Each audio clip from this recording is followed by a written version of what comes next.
Entró como si nada hubiera pasado. Su abrigo seguía abotonado. Su pintalabios, impecable. Su pelo rizado como si acabara de salir de la portada de una revista en lugar de una cena tardía con un cliente. Pero yo no estaba en el sofá viendo la tele como de costumbre. No estaba en la cocina recogiendo el plato de comida que siempre le guardaba, incluso cuando me ignoraba durante horas. No, estaba de pie en medio del salón, en silencio, rodeado de cajas que aún no había visto. Hizo una pausa, parpadeó una vez y me dedicó esa sonrisa cansada. Oye, perdón por la tardanza. El cliente estuvo hablando un buen rato. No dije ni una palabra. Solo miré su abrigo. Nunca se lo abotonaba del todo a menos que hiciera frío. Y no hacía frío. No esta noche. Pero probablemente alguien la ayudó a ponérselo. Probablemente se lo abotonó. Probablemente sonrió con picardía mientras lo hacía. Lo colgó con cuidado. Demasiado cuidado, como si estuviera ganando tiempo. Y yo solo la observé. Cada paso que daba resonaba en aquella habitación medio vacía. Ya había vaciado 2 armarios, casi todos los cajones y mi lado de la cama. Ni siquiera se había dado cuenta. O tal vez sí, pero no le importó. La cena sería en el bar del puerto, propuso. Ya sabes, el restaurante de mariscos cerca del muelle. Asentí una vez. El bar del puerto. Yo le había sugerido ese sitio en nuestro último aniversario. Dijo que era demasiado corporativo, pero ahora de repente le encantan las ostras y las vistas al mar. Empezó a hablar de nuevo, nerviosa, saltando de un tema a otro. El aperitivo, la divertida historia de su jefe, algo sobre una bandeja de postres. Todo ruido de fondo para mí, porque ya sabía la verdad. No solo por su perfume, que no era suyo, ni por el cargo en la tarjeta de crédito que vi antes en su cuenta sincronizada, ni por la sutil marca de pintalabios en su copa de vino en el fregadero, que tenía 2 huellas dactilares.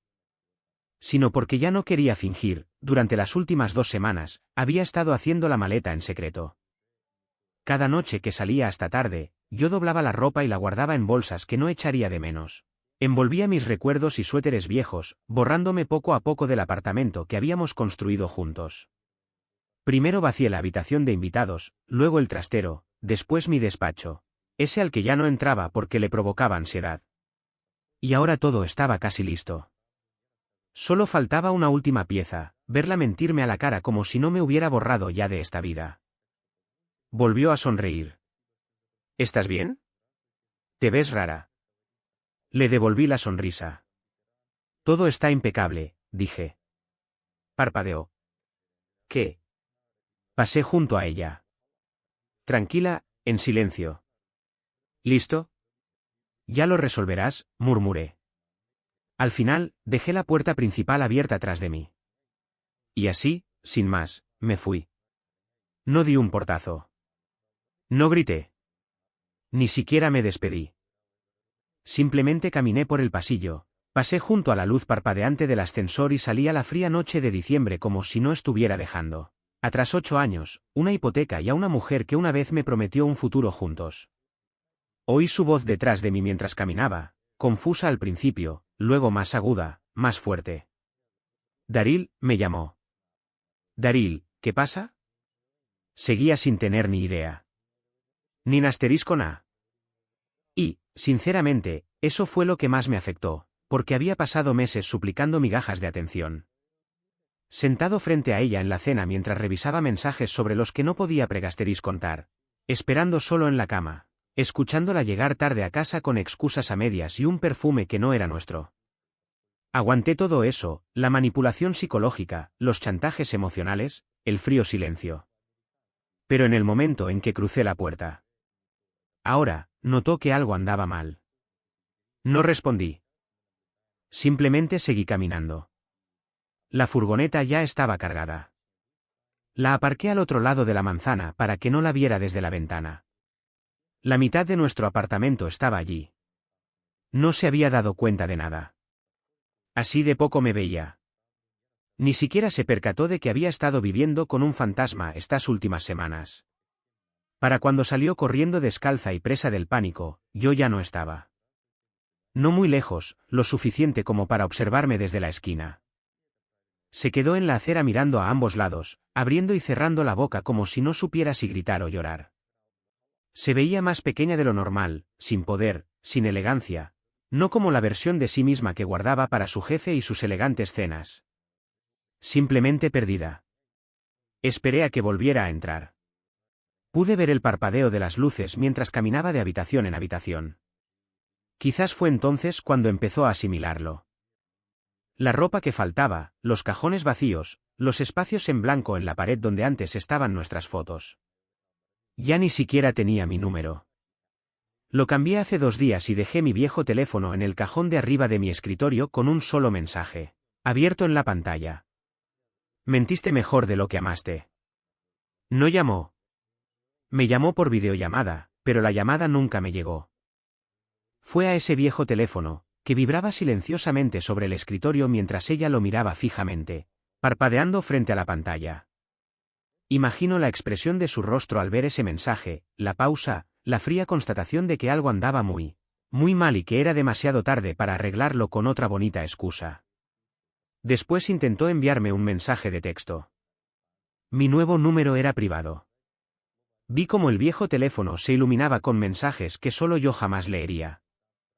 La imaginé dando vueltas, llamando a su hermana, tal vez incluso a Trent, tratando de averiguar qué hacer ahora que su mundo ya no giraba silenciosamente a su alrededor.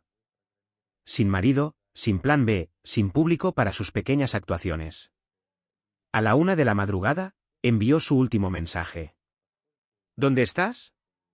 Por favor, vuelve. No lo entiendo. Esa frase me destrozó de una forma completamente nueva porque sí lo entendía. En el fondo, siempre lo había hecho. Simplemente nunca pensó que realmente la dejaría. Nunca pensó que fuera capaz de hacerlo. No grité. No la amenacé. Simplemente desaparecí. Y ahora estaba atrapada en el silencio que me había impuesto durante meses. Una vez dijo que le encantaba mi silencio. Ahora tendría que vivir sola en ese silencio. No dormí esa noche. No porque tuviera el corazón roto o estuviera enfadado.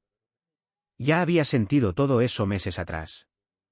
No, esa noche estuve completamente despierto porque quería que ella también lo sintiera. El silencio, la confusión, la culpa que había enterrado tan profundamente bajo hojas de cálculo y cenas falsas. Y el sonido de su propia voz diciendo, estás dándole demasiadas vueltas otra vez, Daryl. La imaginé sentada al borde de nuestra cama, la que había dejado al descubierto excepto por el edredón. Mirando a su alrededor el fantasma de una vida que nunca pensó que la abandonaría. Y por primera vez en años, no me sentí impotente. Me sentí tranquilo. Pero Lena no era de las que se quedan quietas cuando pierden el control. Por la mañana, empecé a recibir los mensajes. No en mi teléfono. De nuevo, eso era algo que ella desconocía, pero a través de amigos en común. Uno de sus compañeros de trabajo me escribió por LinkedIn, de todos los sitios. Oye, ¿todo bien? Lena está histérica, dijo. ¿Desapareciste? No le respondí. En cambio, cambié mi foto de perfil por un simple cuadrado negro y eliminé toda mi información pública.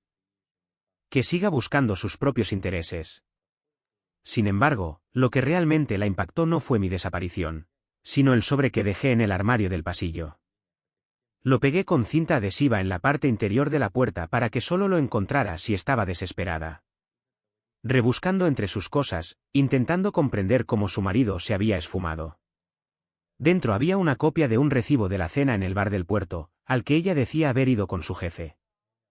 Era de hacía 3 semanas, pero incluía 2 platos principales, 2 bebidas y una botella de vino. Una botella de vino muy específica. Me dijo que iban a dividir la cuenta con el cliente. Pero este recibo tenía su firma al final, solo la suya, y la botella de vino estaba listada. Era la misma botella que le compré para nuestro aniversario hace 2 años. En aquel entonces, dijo que ni siquiera le gustaba ese vino. Demasiado dulce, me dijo. Pero la vi de nuevo en el recibo, en blanco y negro, junto a la bandeja de postres para 2. Se bebió nuestro recuerdo con otra persona. Sabía que esto la destrozaría más que el silencio, Porque Lena vivía para el control, para la imagen, para la estructura. Creía que iba 10 pasos por delante de mí. Creía que yo era demasiado débil para caminar. Pero no solo caminaba. También limpiaba después de mí. Tampoco sabía nada de la habitación cerrada con llave. La habitación de invitados al final del pasillo, la que usaba para guardar sus archivos y cosas del trabajo, estaba cerrada cuando llegó a casa. Cambié la cerradura esa tarde y deslicé la llave por debajo del rodapié en el hueco del ascensor. No por crueldad, solo para dejarle claro algo. En esa habitación guardaba el resto de mis cosas y otra cosa más. Un viejo iPad sincronizado con su nube. Sí, se le había olvidado. Ni siquiera tuve que hackear nada. Simplemente abrí la aplicación de fotos hace una semana y ahí estaba. Capturas de pantalla, instantáneas que ella creía desaparecidas. Un vídeo silenciado, granulado, pero lo suficientemente claro. Ella con un vestido que nunca había visto. Él abrazándola por la cintura como solía hacerlo. Ella riendo como no lo hacía desde hacía años. Así que no solo me estaba alejando de ella. Me estaba alejando de la manipulación psicológica, de las noches en vela, del olor a colonia ajena en nuestras sábanas, de las versiones de mí mismo que seguía eliminando solo para hacerla feliz. Y ahora lo único que le quedaba era la imagen de sí misma en un espejo que finalmente se había roto. Y esta vez no estaba allí para recomponerlo. Tardó 46 horas en aparecer finalmente en casa de mi hermano. Ni siquiera sabía dónde me alojaba. No se lo conté a nadie excepto a Owen. E incluso él desconocía la historia completa. Lo único que tenía era una maleta esperándome a mi llegada, un colchón inflable en la habitación de invitados y un leve asentimiento como diciendo, no tienes que dar explicaciones. Solo descansa. Pero Lena debió haberlo descubierto tarde o temprano. Quizás revisó mi calendario, o buscó entre mensajes antiguos, o simplemente lo adivinó. Siempre se le daba bien encontrar gente cuando le convenía. Pero cuando llamó a la puerta, no abrí. La observé desde arriba, fuera de su vista, conteniendo la respiración mientras ella permanecía en el porche con un largo abrigo beige y gafas de sol, como si fuera a entrar en un juzgado. Volvió a tocar el timbre, y Owen abrió la puerta solo un poco, lo suficiente para que supiera que no era bienvenida. Su voz era tranquila. Demasiado tranquila. Solo necesito hablar con él, por favor, solo un minuto. Pero Owen me había oído sollozar a través de la pared 2 noches antes. Me había visto temblar mientras leía mensajes antiguos que ella le había enviado a Trent y que yo no debía encontrar. Simplemente dijo que no estaba listo y cerró la puerta. Ella no volvió a llamar. En cambio, se sentó en el escalón de la entrada como si esperara un Uber. Solo que no era un Uber lo que quería. Era acceso, control, una oportunidad para reescribir la historia. Antes de que se le escapara de las manos. Porque eso era lo que siempre temía más. No perderme a mí, sino perder la versión de sí misma que yo veía. Si dejaba de creer en la mentira, ¿quién era ella? Pero esta vez, había perdido el control. Y lo sabía. Esa misma noche recibí un mensaje, no una llamada, ni un mensaje de voz, sino una foto de nuestra habitación vacía, las paredes despojadas, los cajones abiertos. Mi ausencia por fin se había vuelto real para ella. No una amenaza, ni una prueba, ni un arrebato emocional que pudiera esperar a que pasara. Esta vez, tuvo que afrontar las consecuencias. Y el pánico empezaba a apoderarse de ella. Entonces cometió su segasterisco no error. Me envió otra foto. Esta vez de él, Trent, o mejor dicho, de ella y Trent, de pie en un evento corporativo, hombro con hombro, con la mano de él un poco demasiado baja en su espalda. Esto es todo, escribió debajo. No era lo que piensas. De verdad creía que eso lo arreglaría. Que un pie de foto podría limpiar una traición. Que si ella controlaba la narrativa. Justo a tiempo, volvería arrastrándome y rogando que me volvieran a manipular psicológicamente. Pero ella no sabía que ya había hablado con alguien. 3 días antes de irme, le envié un mensaje a un nombre que encontré escondido en uno de los chats grupales de su equipo, Celia R. Resultó que Celia era la esposa de Trent y no sabía nada de esas cenas. Ni una sola. Pensaba que su marido viajaba por auditorías, conferencias o retiros de equipo. Mi mensaje fue sencillo: creo que nuestras parejas han estado pasando muchas noches juntas. Merece saberlo. Sin enfado, sin exigencias, solo la verdad. Y Celia respondió. En cuestión de minutos, supe que algo andaba mal, dijo. Simplemente no quería que fuera real. Esa noche, hablamos por teléfono durante casi 2 horas. 2 desconocidas traicionadas por las mismas personas, intentando comprender cuánto tiempo llevaba ocurriendo esto y cuán profunda era la corrupción. Y mientras hablábamos, un plan comenzó a gestarse en silencio. No era venganza, sino algo más inteligente. Lena seguía sin tener ni idea de que me había puesto en contacto con ella. Cele. Seguía creyendo que estaba jugando al ajedrez. Seguía creyendo que yo era su peón, escondido en algún lugar, esperando a que dijera la combinación correcta de palabras para ganarme el perdón. Pero yo ya no era ese tipo. Estaba harto de callarme, harto de ser el plan B mientras ella jugaba a las casitas con otro. Y ahora las mentiras se estaban desmoronando por ambas partes. Pero yo aún no había terminado. No fue el mensaje lo que me impactó. Fue el momento. Lo envió a las 4:03 de la madrugada. Exactamente 31 minutos después de que Celia me dijera que finalmente había confrontado a Trent. Solo una frase. No sé cómo todo esto se ha enredado tanto. No, lo siento. Sin explicación, sin responsabilidad, solo un vago e informe intento de controlar los daños. Como si pudiera suavizar las asperezas, dejaría de sangrar. No respondí. No porque no quisiera, sino porque no quedaba nada más que decir. Todo lo que necesitaba oír ya había salido de la boca de Celia la noche anterior. Me dijo que Trent no solo le había mentido. Había usado mi nombre, había dicho que yo era insegura, que aprobaba las cenas, que Lena había hablado con su marido y que a mí me parecía bien. Me senté al borde de la cama de invitados de Owen con el teléfono pegado a la oreja, las manos temblando y el corazón encogido mientras ella leía mensajes que me hacían parecer la persona más despistada del mundo. No solo me habían engañado. Me habían borrado, me habían convertido en algo insignificante. ¿Un chiste? Un personaje secundario sin rostro ni carácter en cualquier fantasía que estuvieran representando a la luz de las velas y entre copas de vino.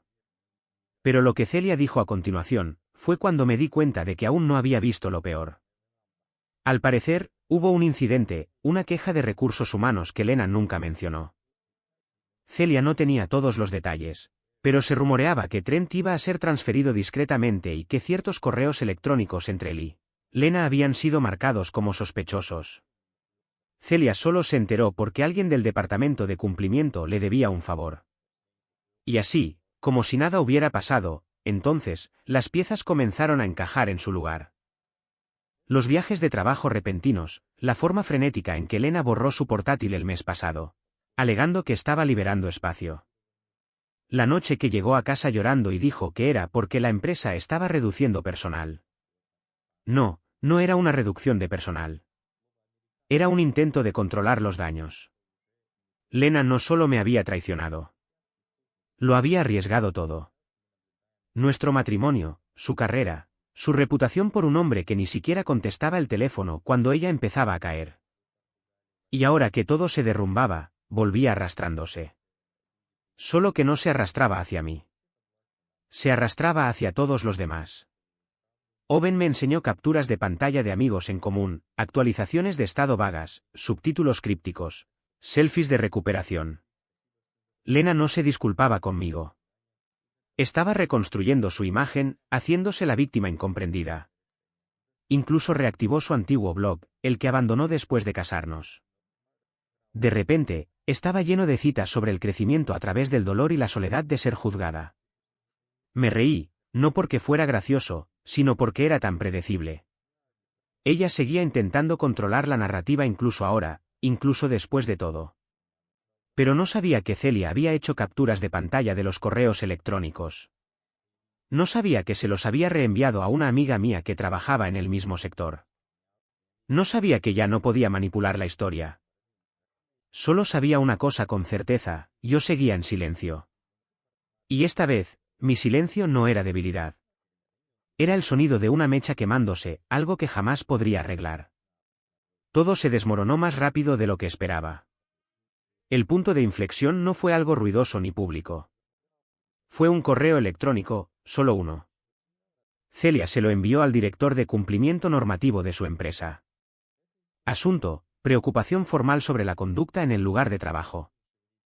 Era un mensaje breve, educado, casi clínico, pero incluía capturas de pantalla, mensajes de texto con fecha y hora, confirmaciones de cenas y fotos que no deberían existir.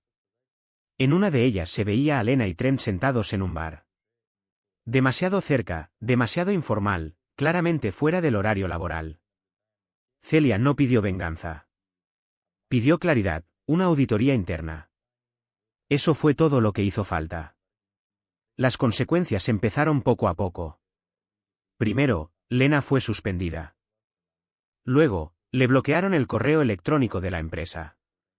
Su perfil de LinkedIn de repente decía: abierta a oportunidades. No publicó nada al respecto. Esta vez no hubo citas vagas, solo silencio. Pero vi el pánico en las sombras. Un amigo en común le envió un mensaje a Owen Pregasteris contándole si Lena estaba bien. Dijo que había llegado a la fiesta de cumpleaños de una amiga sin avisar, bebiendo demasiado rápido y marchándose demasiado pronto. Otro amigo dijo que estaba buscando un nuevo apartamento, lo cual no tenía sentido porque todavía tenía el condominio. A menos, claro, que ya no pudiera pagarlo. No sonreí. No me sentí victoriosa.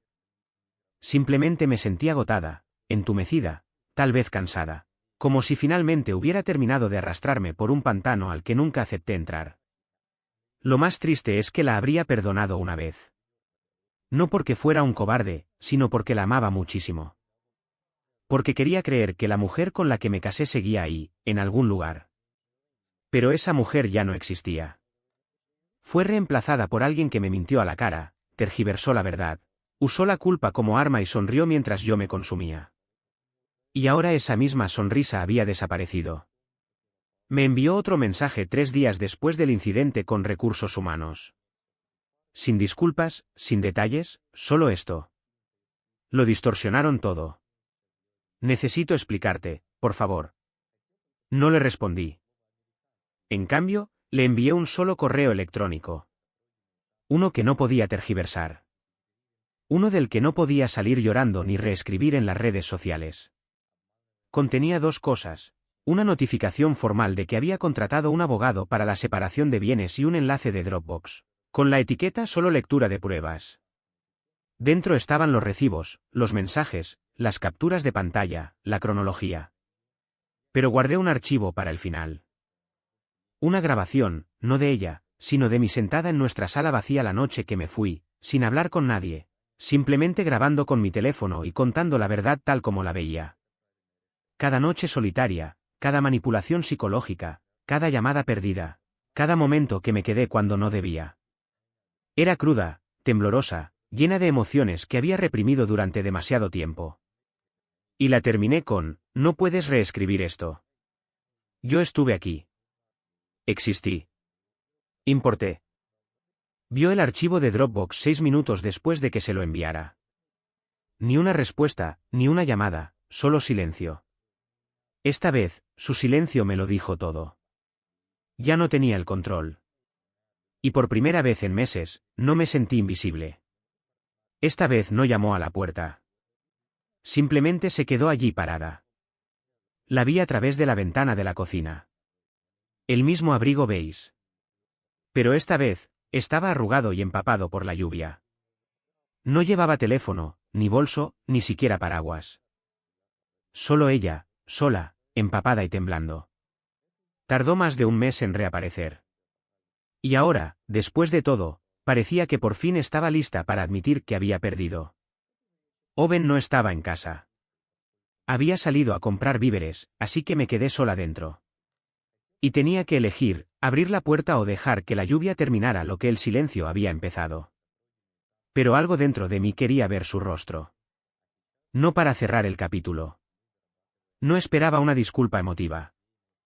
Solo quería ver qué quedaba de la mujer que decía que jamás sería infiel, que juraba que nunca se convertiría en su madre, que solía sollozar cuando sus compañeros de trabajo se divorciaban, diciendo, «Jamás le haría eso a alguien a quien amo». Abrí la puerta. No habló de inmediato. Solo me miró, parpadeando, goteando, respirando como si hubiera corrido 1 kilómetro cuesta arriba. El delineador de ojos se le había corrido. El pintalabios había desaparecido.